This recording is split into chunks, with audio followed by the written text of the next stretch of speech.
What's up, guys? Today we're going to be taking a look at the developer update number 9, the newest dev blog, and I'm going to be giving you my thoughts on it. And then we're going to talk about just a few announcements and kind of explain what's been going on with the channel and why there's been fewer produced videos. But first things first, let's get into the blog. So, they do write that 3 new recruits will soon join the battle. It's unclear if they are referring to the 3 from this patch, War Machine, Mantis, and of course Carnage, or if they are referring to Mantis and then the next 2 characters to release, one of whom is Carnage and one of whom they've not said, which we'll get into in a bit.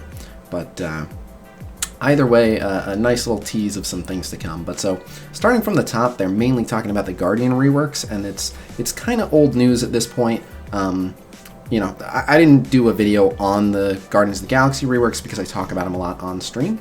And then the tier list stream for the 2.3.0 tier list, and this is part of the announcements, that will be taking place tomorrow. So we're going to go over all the Guardians now that they've been reworked and see if any of their placements change. And that's when you can hear my really in-depth thoughts on the Guardians changes. But Groot is definitely much better. Gamora and Drax definitely got better as well. This is talking a bit about Mantis, and so if I talk in depth about Mantis, I'll probably make a video all about Mantis, but again, I'm going to be talking about her quite a bit on the tier list stream tomorrow. So if you really want to hear my thoughts on Mantis, definitely either attend the tier list stream if you're able to, or all of my Twitch streams are saved as VODs, which means you can go and watch them on demand whenever you want, so you can always go back and watch it. But anyway, this is where we get into some of the interesting stuff. So starting here, regarding Carnage, they wrote, Strike welcomes another alien symbiote to the Spider-Verse, Carnage, 5th member of the Spider-Verse team, 3rd brawler. He's not like Spider-Man. He does heavy damage feeding off an enemy's negative effects and low health. Paired with Venom, they share a powerful symbiotic relationship. Venom tees up foes stacking heavy bleed. Carnage knocks him down by dealing damage that scales with the bleed applied by Venom, and together they form a vicious duo. So I do agree with that. Absolutely, Carnage and Venom have insane synergy, and I know most of you know what's going on with Carnage, but if anyone out there is wondering, wait, how do you know Carnage's kit? Because I do get that sometimes. You can go to msf.gg. I absolutely love this site, and they always stay up to date on all things Marvel Strike Force. And then you'll see right here under the Characters tab, Carnage, and then you can see all of his abilities and how they scale. You can see the tags. You can go here and see how his stats scale. You can change the gear level, the actual level, red star level, gold star level, and you can get all the information. And that's how we're able to basically rate characters before they release, because we can pretty much find out everything that we need to know from msf.gg. So I am very excited for Carnage. I think he's going to be really good, and I think he has a really good chance at shaking up the meta. Even if he doesn't shake up the absolute top teams too much, he will definitely change up some of the 2nd tier or 3rd tier teams, because he's going to be very scary. But I will talk more about Carnage in a later video, I'm sure. In addition to that, I have been getting asked quite a bit about Carnage's release. What's the deal with that? When do we expect it? So, I mean, there's no way to know for sure, but last we heard, there was a sponsored video by a creator named Jovenshire, and he had said that last patch, Carnage would be released with a cash offer and then premium orb release. So, we don't know if that's changed, because obviously Carnage did not come out last patch. Carnage is coming out this patch, so other things could have changed, but until we hear otherwise, the last we heard is that Carnage will have a cash offer, and then he'll be in premium orbs. So, myself, I've been saving a lot of premium orbs to basically give myself the best odds to get Carnage when he comes out. So, if you have not already been saving your premium orbs, at this point we have to assume that that's how he'll be released. So, save your premiums. But moving on, now they talk a bit about the Kree balance update. So, I have been anxiously awaiting the Kree balance update, as anyone who has gone for the Nick Fury team has had to power up their Kree, and obviously it's been a bit of a painful experience putting so much effort and resources into a team that you otherwise use for next to nothing. So it is good that they are finally getting an update. However, easily the most upsetting part about this is that Ronan is not a living meme anymore.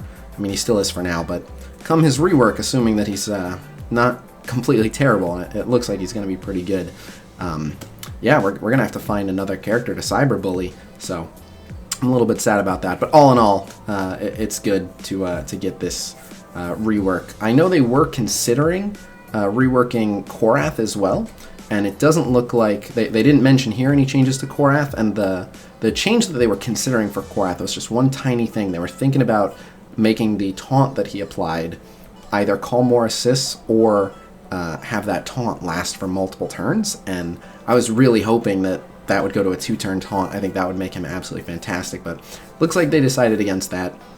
The other thing that I don't see mentioned here is Ultimus. So I had been hearing for a while that Ultimus will be getting reworked alongside the rest of the Kree, and he's not mentioned here, so I don't know if they pushed it back or what's going on with that, but I was most excited to see that. But let's look at the changes coming to the Kree units. So first and foremost, looking at Ronan, so they said they're going to boost his speed, his health, and his armor. And then they are giving him a summon ability on his special. He'll be able to summon 2 Kree minions, Reaper and Noble. And while he will no longer be able to heal with his special, he will be able to heal them through his new passive, which grants speed bar and healing to any Kree ally when they receive energy. That's really big. He's going to be passing out a lot of healing and speed because this team flings around a ton of energy, so that's really cool. Not sure at this point, based on what they've written here, whether his special will still cleanse the team, and that could be a big thing regarding how well they'll play into the Brotherhood, so that remains to be seen, but I'm assuming that they've dropped that. Also unclear if he'll be able to summon 3 Kree minions with his level 7 ability, and the reason I say that is Yondu is the only summoner who, when you take his summoner special to level 7, he can still only summon 2 units. Everyone else, Nobu, Nick Fury, Kingpin, I'm sure I'm forgetting someone, but all of those characters gain the ability to summon 3 minions some of the time at level 7 special. So it's unclear if Ronan's level 7 will actually have the ability to summon 3, but that will be interesting to see as well.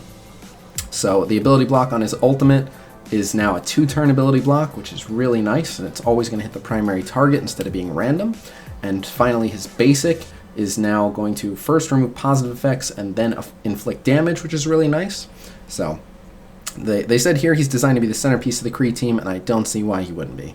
So looking at the changes to Cyborg, Cyborg was already a fairly reliable unit. The main thing for the Kree has always been that they're just kind of slow, and they've had good health, they do good damage, they were just kind of well-built units, but you know, they didn't have much counterplay. They'd have like one ability that did good damage, and that's about it. So you know, they were just straightforward units, and anything that gave you any kind of creative outplay ability would elevate a character beyond, you know, Kree minion level, so to speak. But they were kind of the benchmark for just the flat stats on minions until they started reworking some of them.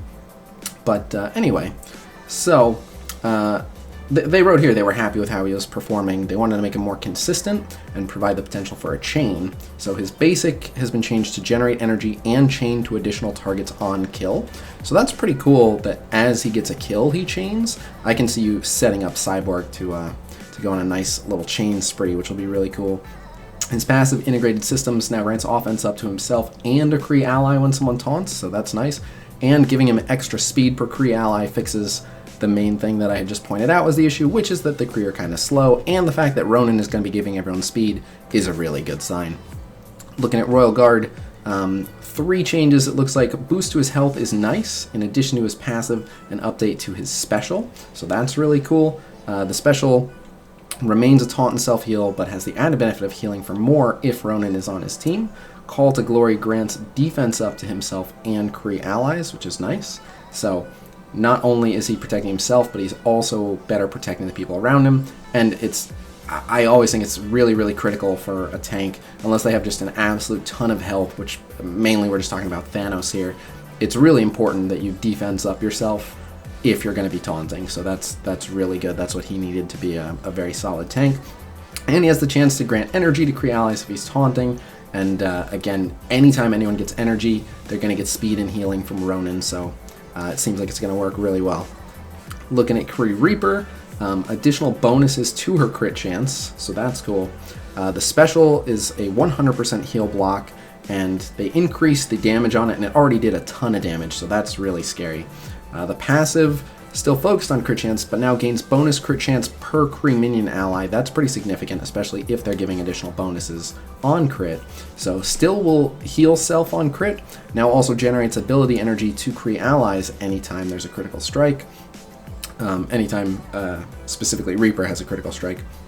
And then chance to bleed on basic, which is basically just a damage upgrade on the basic as well. So that seems pretty nice. And again, while they didn't actually give Reaper any speed, again, just the fact that gaining energy will grant health and speed from Ronin is pretty much going to tie this team together.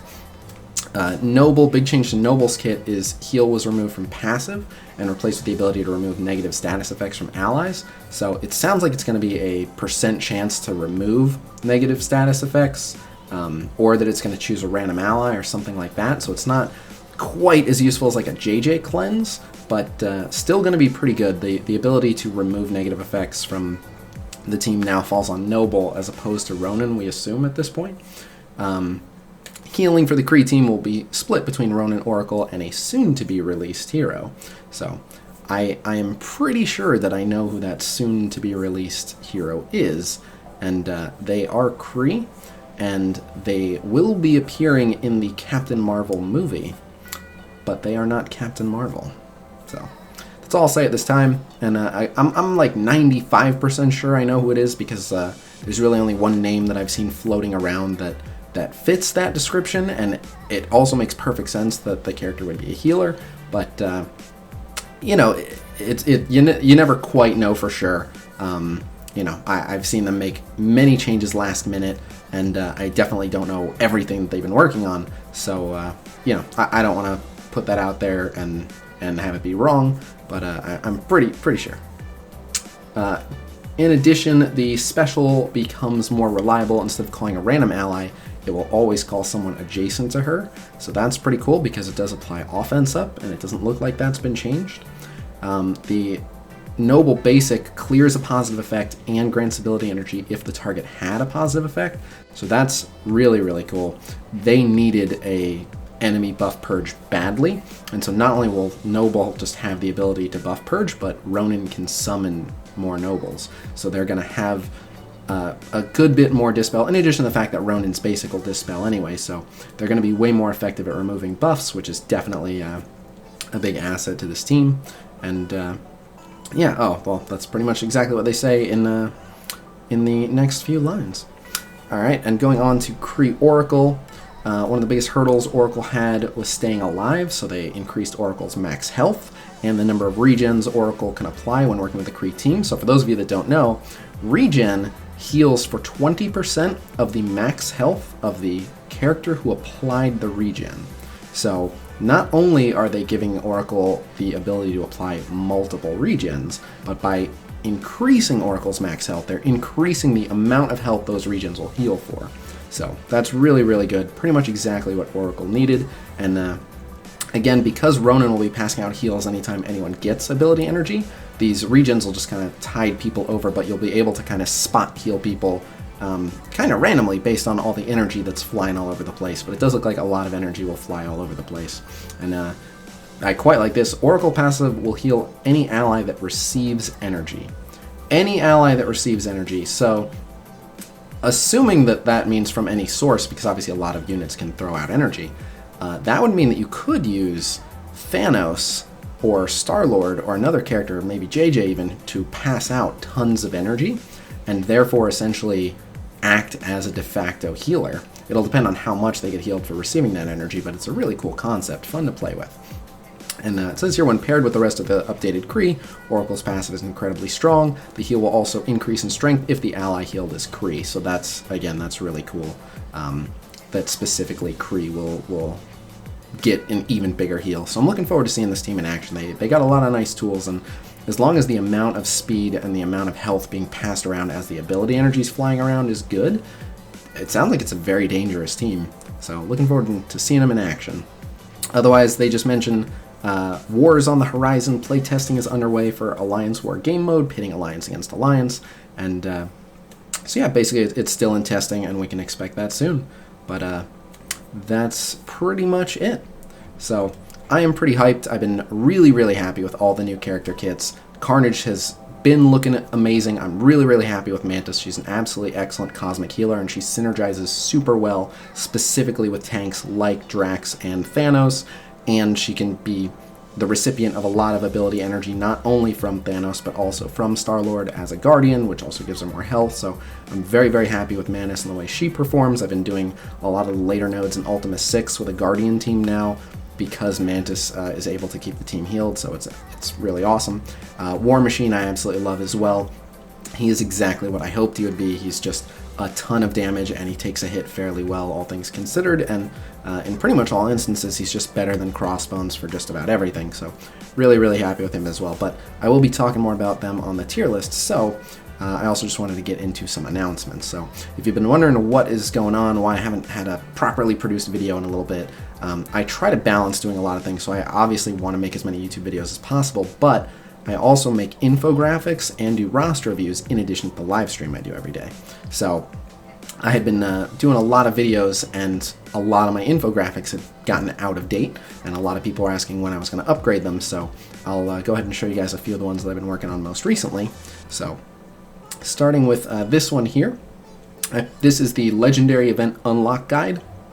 So this shows the minimum reported team power needed to unlock the different legendary characters, Iron Man, Star-Lord, Nick Fury, and Magneto. You can see the order in which those events go, and I kept a list here of the legendary events and when they occurred, so you can estimate when the next one's going to be, and about how often each of them return, and the, you know, again, the exact dates of when the last one was, so really good for estimating and preparing for the legendary events. There's one tiny typo on this I didn't realize until after, which is right here. It says Magneto Premiere, and I put October 29th to November 6th, but it was actually November 29th to December 6th. Don't ask me why I typed it correctly here and incorrectly on the right, but other than that, everything else here is correct.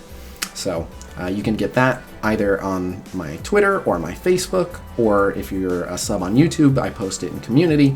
And of course, anyone is welcome to join my Discord, and we have an infographics channel for stuff like this. Another one that I worked on recently is the Sure to Win Blitz Team Builder. I did it in a new format, and I sorted the characters alphabetically in columns, so you can basically easily find the character and then see where they fit, and it explains the Sure to Win formula and how all that works. You know, just some of the general information, tips for building a Blitz team that you really want to adhere to, stuff like that.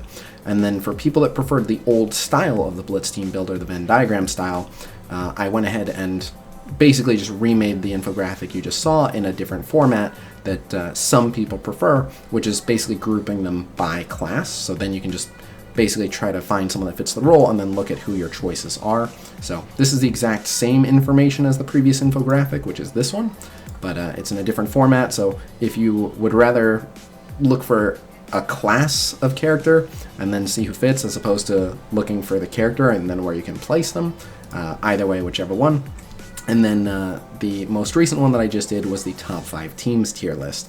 And this is basically the newer version of the tier list. I will still be doing the solo character tier list, but this is the top 5 teams tier list. And it basically shows the top 5 teams and the most common variant, or the next most effective version of that team for arena defense, arena offense, arena defense, and raid. And obviously I have a bunch of other infographics relating to like unique Blitz teams and all that stuff on my Discord as well, so definitely check that out. Again, anyone's welcome to join my Discord. I'm always hanging out there. You can ask me any questions if you're around, and yeah, you know, lots of helpful resources, and I'm not the only one that makes infographics and contributes them, so there's a lot of good stuff in there. And then lastly, I just wanted to make an announcement.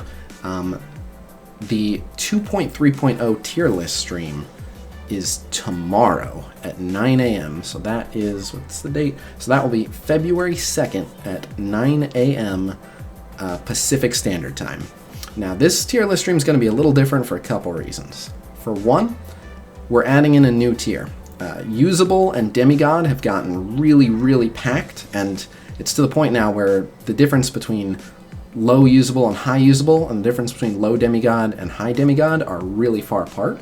So we're putting in a new tier. We haven't officially settled on the name yet. I'm leaning towards calling it like Mighty, but we'll see. But there's going to be a new tier between usable and demigod, so we're going to have to reevaluate anyone who's been classed as usable or demigod for anything, and see if they'd be a better fit for a tier in between those two. So it's going to be a bit of a longer tier list stream. And then the other reason that it's going to be a bit of a special one is because this is potentially going to be a 24-hour stream. So for those of you that haven't been keeping up too closely, my dog tore her CCL, which is the dog version of an ACL, and she needed surgery. And she just got surgery, I want to say yesterday, if not yesterday, the day before. No, it was yesterday. Sorry, I haven't been getting a lot of sleep as a result of that, actually. But so she tore her CCL, and I had to get her that surgery to get it fixed, which ran me about $5,000. And I didn't exactly have $5,000 lying around. So, you know, obviously I wanted to see if I could get any help or support, if anyone wanted to pitch in, but I feel really terrible asking anyone for money. So I thought, let's do this in a fun fundraiser type of way. Anyone who wants to pitch in can, but you know, we'll make a day of it. So the tier list stream is just the beginning. It's actually going to be a 24-hour stream, and I've got a bunch of fun stuff planned. The girls from the orb opening video, specifically Bathrobe Girl and Snake Girl, are going to be hanging out for a good portion of the stream. A lot of the stuff we're going to be doing is going to be MSF related because it's going to be starting with the tier list stream, and I'm sure I'll do a bunch of roster reviews, and I'm sure I'll do some MSF gameplay on the stream, but I'll also be playing some other games, especially if anyone donates and wants me to try a specific game. Got, you know, just some fun challenges and you know, party games basically planned. But yeah, it's looking like it's going to be a 24-hour fundraiser stream. So if you can stop by tomorrow, starting at 9 a.m., twitch.tv/Khasino, that would be much appreciated. Even if you're just coming to hang out and pitch in, because the more attention it gets, obviously, the better we can do. So that is what I'll be up to tomorrow. So yeah, you guys should definitely come check it out. But otherwise, that is it. I've caught up on a lot of the infographics that I consider to be pressing, so while there's still a couple more that I want to update, they're not as time sensitive, so you know, I'll get to them when I have a chance. But mainly I've now shifted my focus to roster reviews, so if you are a member of the Patreon, please send me a PM. I should have you on the list and get to you anyway, but better safe than sorry. Send me a PM if I owe you a roster review. I am going to be all over those for the next week or so, and then once that's done, my focus is going to shift back to more produced YouTube content, and I have several planned videos, including one I'm really excited about, and then also there's going to be one that's going to be a collab among myself and a bunch of the other content creators, including Valley Flyin and Tony Bing, so I'm really excited for that one as well. So just wanted to give you guys the update on what's going on over here. But otherwise, I have to make sure that I get some sleep because I am about to potentially do a 24-hour live stream doing a fundraiser to help my dog. So that's about it. So thank you guys for tuning in, and I will have some new stuff for you real soon. Peace!